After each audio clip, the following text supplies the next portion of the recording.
6 నెలల్లో పెళ్లి పథకంలో చేరండి. మీ ప్రియమైన వారికి 6 నెలల్లో పెళ్లి చేయండి. కృష్ణ సాయి బ్రాహ్మణ వివాహ పరిచయ వేదిక బ్రాహ్మణులకు మాత్రమే. మరిన్ని వివరాలకి కాల్ 8855592015 లేదా 9000333990.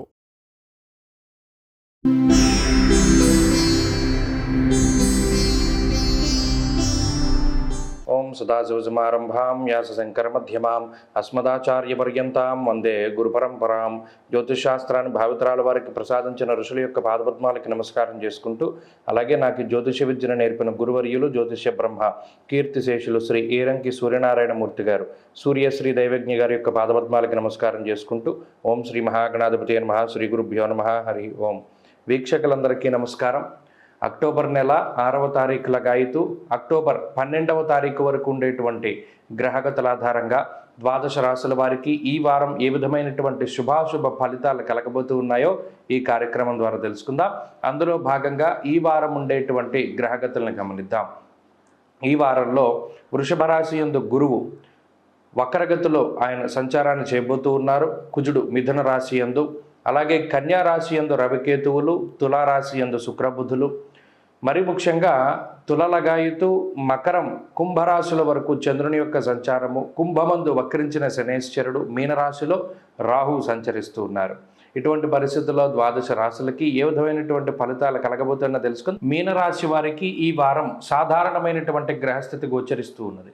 ప్రత్యేకించి ఈ రాశి వారికి అష్టమంలో శుక్రుడు యోగిస్తూ ఉండడం, 10వ తారీఖు లగాయితూ గురుడి యొక్క వక్రగతి శుభ ఫలితాలు రావడం, ఈ వారంలో పూర్తిగా చంద్రబలం ఉండడం అనేటువంటిది ఒక మంచి పరిణామంగా చెప్పవచ్చును.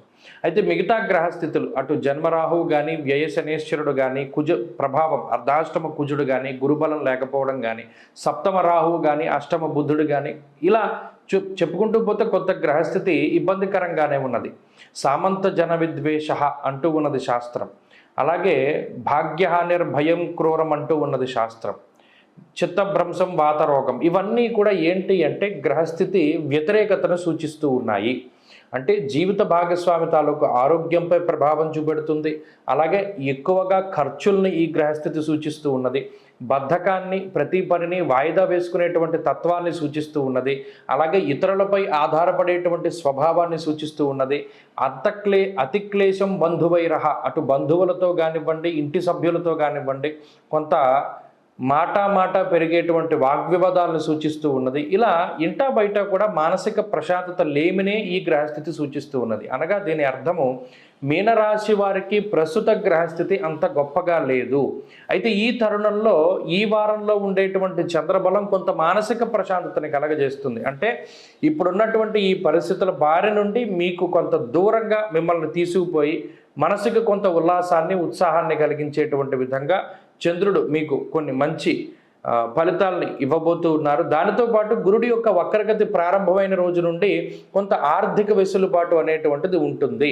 అనుకోకుండా కొంత గతంలో మీరు చేసినటువంటి ప్రయత్నాల తాలూకు ఫలితాల రూపంలోనో, ఉన్నతాధికారులు ప్రభుత్వాధికారుల రూపంలోనో, ప్రభుత్వ పరంగానో ఏదో ఒక వెసులుబాటు అనేటువంటిది ఆర్థికంగా లభించడం వల్ల కూడా కొంత ప్రశాంతతను పొందగలుగుతారు. కాబట్టి ఈ వారంలో మధ్య నుండి గ్రహస్థితి బాగున్నది. ప్రస్తుతానికైతే గ్రహస్థితి బాగాలేదన్న దృష్టిలో పెట్టుకుని అటు ఉద్యోగ మార్పుకి ఇది మంచిది కాదు, కొత్తగా వ్యాపారాలు ప్రారంభించడానికి మంచిది కాదు, ఏ నిర్ణయాన్నైనా తీసుకోవడానికి సైతం 1-2 సార్లు ఆలోచన చేసి ముందుకు వెళ్ళవలసినటువంటి పరిస్థితి. కాబట్టి మీనరాశి వారి ఈ విషయాలను దృష్టిలో పెట్టుకోవాలి. ఎక్కువ సమయాన్ని పని వేళల్లో గడుపుతూ ఉండడం, ఎక్కువ కష్టపడి పనిచేస్తూ ఉండడం లాంటివి అలవర్చుకుంటే మంచి ఫలితాలను సాధించవచ్చును.